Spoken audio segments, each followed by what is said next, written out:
Hello viewers, আসসালামু আলাইকুম। হুমায়রা রান্নার রেসিপি থেকে সবাইকে আন্তরিক অভিনন্দন ও শুভেচ্ছা জানিয়ে দারুণ স্বাদের টক ঝাল মিষ্টি বড়াইয়ের আচার নিয়ে চলে এলাম। রেসিপিটা আশা করি সবার অনেক ভালো লাগবে। তো চলুন শুরু করা যাক।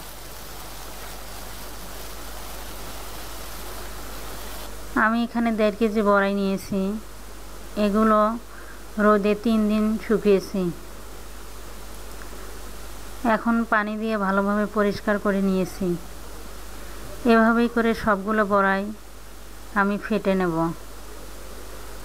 এভাবেই করে নিলে সহজেই মশলা বড়াইয়ের ভিতর প্রবেশ করবে, খেতেও অনেক সুস্বাদু হবে।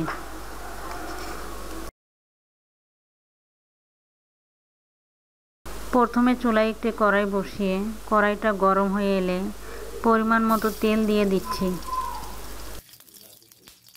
তেলটা গরম হলে এখন দিয়ে দিলাম কয়েক টুকরো তেজপাতা, 5 ফোড়ন, কিছু শুকনা মরিচ।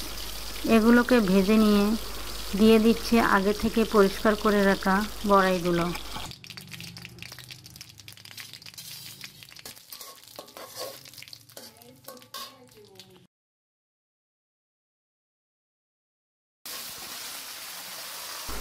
দেওয়া হলে এখন ভালোভাবে নাড়াচাড়া করে নেব।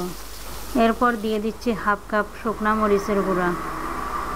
ঝালটা আপনাদের প্রয়োজন অনুযায়ী দিয়ে নেবেন।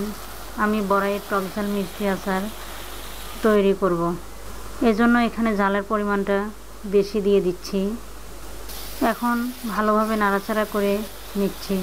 আর এখন দিয়ে দিচ্ছি 1.25 কাপ চিনি। নাড়াচাড়া করে চিনিগুলো ভালোভাবে গলিয়ে নেব। এ সময় চুলার আঁচটা মিডিয়াম টু লো রাখতে হবে। এরপর আবারও দিয়ে দিচ্ছি 1 কাপ গুড়। ভালোভাবে নাড়াচাড়া করে গুড়গুলো গলিয়ে নেব। আর অনবরত নাড়তে হবে যেন কড়াইতে লেগে না যায়, এতে করে খেতে ভালো লাগবে না। এখন 5-6 মিনিট রান্না করে নেব। দেখুন কত সুন্দর হয়েছে। এভাবেই করে আপনারা যদি বড়াই আচার তৈরি করেন তাহলে 6 থেকে 1 বছর পর্যন্ত রাখতে পারবেন। বড়াইয়ের আচার টক ঝাল মিষ্টি খেতে ভালো লাগে। আর আপনারা আপনাদের মতো করে আচারের ঝাল আর মিষ্টি বাড়িয়ে কমিয়ে নিতে পারেন।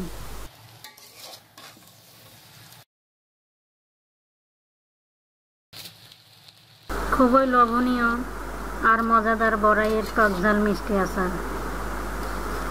একবার তৈরি করে খেয়ে দেখুন, অনেক ভালো লাগবে। সেই ক্ষেত্রে আমার এই রেসিপিটা ফলো করতে পারেন।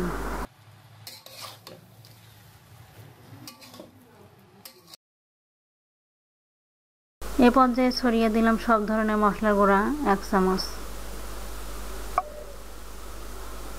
মশলার গুঁড়া দেওয়া হয়ে গেলে আচারের সাথে নেড়েচেড়ে মিশিয়ে নিতে হবে। 2-3 মিনিট রান্না করে নামিয়ে নেব।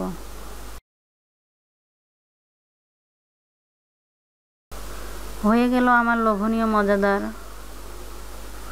সুস্বাদু বড়াই আচার রান্নার রেসিপি। যদি ভালো লাগে একটি লাইক দিয়ে শেয়ার করবেন, কমেন্টস করবেন, সাবস্ক্রাইব করে বেল বাটন অন করে দিতে ভুলবেন না। ধন্যবাদ, ভালো থাকবেন।